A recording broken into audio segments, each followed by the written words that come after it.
आपने अक्सर लोगों को ये कहते हुए सुना होगा कि स्प्राउट्स खाना हमारी हेल्थ के लिए बहुत ही ज़्यादा अच्छा होता है और स्प्राउट्स खाकर हम बहुत सारी बीमारियों से दूर रह सकते हैं। और जिसको स्प्राउट्स खाने के बेनिफिट्स नहीं पता हैं तो अभी गूगल कर लीजिए, हज़ारों फ़ायदे आपको इसके गूगल पर मिल जाएंगे। Hello and welcome back again to the channel Explore Live with Pratibha. और आज मैं इस वीडियो में आपके साथ शेयर करने वाली हूँ स्प्राउट्स की बहुत ही बढ़िया सी रेसिपीज। क्योंकि स्प्राउट्स खाना हर किसी को पसंद नहीं आता है, लेकिन अगर हम स्प्राउट्स को कुछ डिफरेंट तरीके से अपने स्नैक्स में और अपनी मील में शामिल करते हैं तो कोई भी इन स्प्राउट्स को खाने से मना कर ही नहीं पाएगा। और स्प्राउट्स बनाना काफ़ी मुश्किल लगता है लोगों को, लेकिन आजकल स्प्राउट्स बनाने की मशीन भी आती है। और नेचुरल तरीके से आप जो चीज अगर ज्यादा तैयार करते हैं तो वो ज्यादा बेनिफिट देती है। तो मैं तो घर में ही स्प्राउट्स तैयार करती हूँ। इस तरह से मैं स्प्राउट्स बना लेती हूँ। जो भी चीजों के मुझे स्प्राउट्स बनाने होते हैं, जैसे मूंग दाल और चना, और मैंने यहाँ पर जो लोबिया होता है वो लिया था। उसको अच्छे से वॉश करके मैंने ओवरनाइट भिगो दिया था। तो 5-6 घंटे आप इनको भिगो के और इनको नेक्स्ट डे आप इस तरह से कपड़े में बांध कर रख दीजिए। कोई भी पतला सा कपड़ा आपके पास हो तो उसमें बांध कर रख दीजिए, और किसी बर्तन में इस तरह से भी रख सकते हैं, या फिर आप इसे इस तरह से पोटली बनाकर लटका के रख सकते हैं। आप देखेंगे 2 दिन में ही इसके जो स्प्राउट्स निकलने लग जाते हैं दालों के अंदर से, जो आपने भिगो के और बांध कर रखी थी। अगर आपको भी आपके फैमिली मेंबर को स्प्राउट्स खाना पसंद नहीं है तो थोड़ी थोड़ी क्वांटिटी में हर मील में ऐड कीजिए। इससे आपको स्प्राउट्स के बेनिफिट तो मिल ही जाएंगे। और देखिए, मैंने आज बनाया था वेजिटेबल पुलाव। तो जो भी सब्जियां घर में अवेलेबल होती हैं उनसे मिलाकर हम पुलाव तो बनाते ही हैं। उसमें एक मुट्ठी आप स्प्राउट्स डाल दीजिए, तो स्प्राउट्स के जो बेनिफिट हैं वो आपकी बॉडी को मिल जाएंगे। तो स्प्राउट्स खाना बहुत ही अच्छा होता है। इससे हमारा इम्यून सिस्टम अच्छा होता है, डाइजेशन इंप्रूव होता है, ब्लड शुगर लेवल अच्छा होता है, हेयर फॉल कंट्रोल में भी हमें स्प्राउट्स फायदा देते हैं। जब इतने सारे बेनिफिट हमें स्प्राउट से मिलते हैं तो क्यों ना इनको अपनी हर मील में इंक्लूड किया जाए। इस तरह से थोड़ा थोड़ा सा खाएंगे और थोड़ा थोड़ा अपनी मील में इंक्लूड करेंगे तो बच्चों को भी पता नहीं चलेगा। और आई थिंक हर मॉम इसी तरह से अपने बच्चों को खिलाती है। आप लोग कैसे खिलाते हैं इस तरह की चीजें हेल्दी जो होती हैं बच्चों को? कमेंट करके जरूर बताइएगा। तो फ्रेंड्स, ये तो एक एग्जांपल था एक मील का। इस तरह से आप किसी भी मील में स्प्राउट्स डालकर उसको हेल्दी बना सकते हैं। तो चलिए यहाँ पर बना लेते हैं स्प्राउट्स की सेकेंड रेसिपी। और स्प्राउट्स को मैं इस तरह से यहाँ पर कंटेनर में भर के फ्रीजर के अंदर रख देती हूँ। आप इसको कम से कम 7 डेज तक या फिर 4-5 डेज तक अच्छे से इस्तेमाल कर सकते हैं। तो आप स्प्राउट्स को अगर सेव करके रख रहे हैं फ्रिज में तो एवरीडे उनको वॉश करके एक बार जरूर से रखिए। और वॉश करने से ये फ्रेश बने रहते हैं। तो यहाँ पर मैं आज बना रही थी अपने बच्चों के लिए एक बढ़िया सा स्नैक्स। और जैसे कि मैंने आपको बताया कि अगर आपको स्प्राउट्स बच्चों को खिलाने हैं तो इस तरह की चीजें जो बच्चों को बहुत ज्यादा पसंद होती हैं तो उसमें डाल दीजिए। बच्चे बड़े ही शौक से खाएंगे। तो आज बना रही हूँ मैं बच्चों के लिए हेल्दी स्प्राउट्स टिक्की। यहाँ पर जो टिक्की बन रही है वो बिल्कुल हेल्दी वे में बनेगी। मैंने लिया थे उबले हुए आलू, उसके अंदर मैंने स्प्राउट्स डाल दिए थे। और स्प्राउट्स की क्वांटिटी आप अपने अकॉर्डिंग रख सकते हैं। अगर बहुत ज्यादा स्प्राउट्स डाल देंगे तो बच्चों को उसमें उसका फ्लेवर ज्यादा आएगा।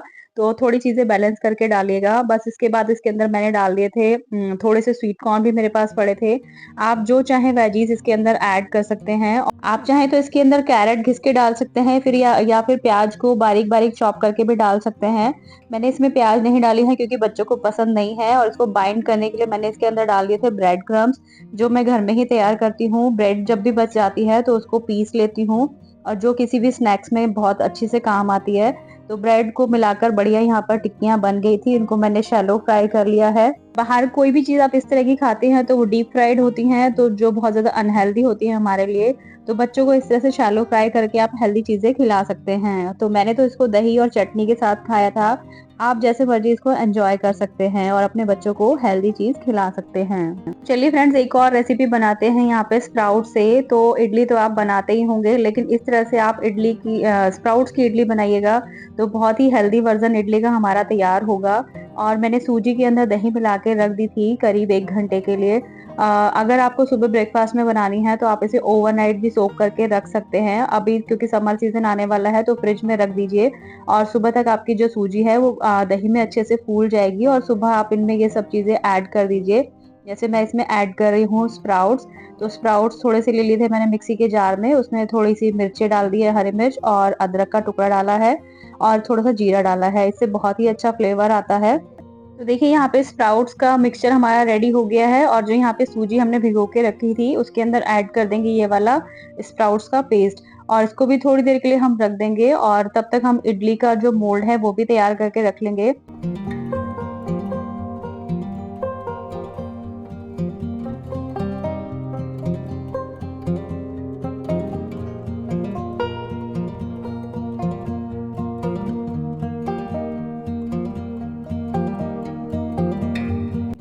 और फ्रेंड्स हमारा ये स्प्राउट्स की इडली का जो मिक्सचर है तैयार हो गया है। साथ ही मैंने एक गैस के ऊपर पतीला रख दिया है, उसमें पानी डाल दिया था उबलने के लिए।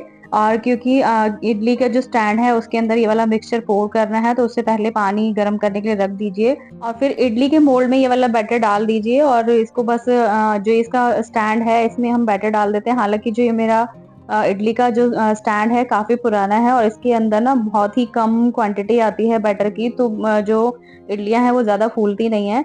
तो आप इससे चाहें तो कटोरी या फिर किसी और बड़े बर्तन में भी बना सकते हैं, बहुत ही बढ़िया आपकी इडली बनके तैयार हो जाएगी। और आज एक थोड़ी सी गड़बड़ हो गई यहाँ पर, जो ये पतीला मैंने रखा था तो इसका जो लिड है वो काफी टाइम से मिल ही नहीं रहा था मुझे, तो यहाँ पर सारी स्टीम बाहर निकल रही थी। तो इस वजह से ना जो इडली थी मूंग की दाल की इडली वो थोड़ी सी मतलब ऊपर वाला जो लेयर थी वो कच्ची रह गई थी, तो फिर मैंने इसको चेंज करके दूसरे वाले पतीले में ट्रांसफर किया। तो इडली बनाने का सबसे परफेक्ट तरीका यही होता है कि आप जिस बर्तन में इडली बना रहे हैं उसमें से स्टीम बिल्कुल भी बाहर ना निकले। तो आपके पास अगर इडली मेकर है तो उसमें बनाएंगे तो बहुत ही परफेक्ट आपकी इडली बन जाएगी। और हालांकि खाने में बहुत ही ज्यादा टेस्टी लग रही थी ये मूंग दाल की इडली। और इसके साथ मैंने बनाई थी पीनट चटनी। चटनी के तो बहुत सारे वेरिएशन होते हैं, जैसी चटनी आपको पसंद है वैसी बना सकते हैं। दही वाली चटनी बनाइए धनिये के साथ और जीरा वगैरह डालिए, काला नमक डालिए, बहुत ही टेस्टी बनती है। तो मैंने पीनट चटनी के साथ इसको एंजॉय किया था और बच्चों ने भी इसको बहुत शौक से खाया। तो चलिए फ्रेंड्स देख लेते हैं नेक्स्ट रेसिपी। और अब तक की ये वाली रेसिपीज आपको कैसी लगी हैं कमेंट करके बताइएगा। आप स्प्राउट्स कैसे खाते हैं या फिर बच्चों को कैसे खिलाते हैं ये भी सजेशन में जरूर से बताइएगा। फ्रेंड्स यहाँ पर अभी हम बना लेते हैं स्प्राउट्स का सैलेड कह लीजिए या फिर चाट कह लीजिए। एक्चुअली जो स्प्राउट्स होते हैं तो वो रॉ फॉर्म में सब लोगों को बहुत ज़्यादा पसंद नहीं आते हैं, मुझे भी ज़्यादा पसंद नहीं है इसकी रॉ फॉर्म। तो किसी ना किसी वे में इसको कुक करके खाना ज़्यादा अच्छा होता है। और इसको हल्का सा हम कुक करते हैं तो इसके हेल्थ बेनिफिट हमें ज़्यादा मिलते हैं। तो मैंने यहाँ पर एक बर्तन में थोड़ा सा पानी ले लिया था और सिर्फ इसको 3 या 4 मिनट तक हल्का सा बॉयल देना है। बहुत ज्यादा नहीं पकाना है, अदरवाइज बहुत ज्यादा पका लेंगे तो इसकी हेल्थ बेनिफिट्स खत्म हो जाएंगे। और अगर आप चाहें तो इन्हें स्टीम भी कर सकते हैं, तो या फिर आप इन्हें सिर्फ रॉ खाना चाहते हैं तो रॉ भी खा सकते हैं। उसके बाद इसको मैंने एक फ्राइंग पैन में हल्का सा ऑलिव ऑयल डाल के बहुत कम टाइम के लिए सौटे किया था। उसके अंदर मैंने नमक और काली मिर्च डाला है, अगर आप चाहें तो और मसाले भी ऐड कर सकते हैं।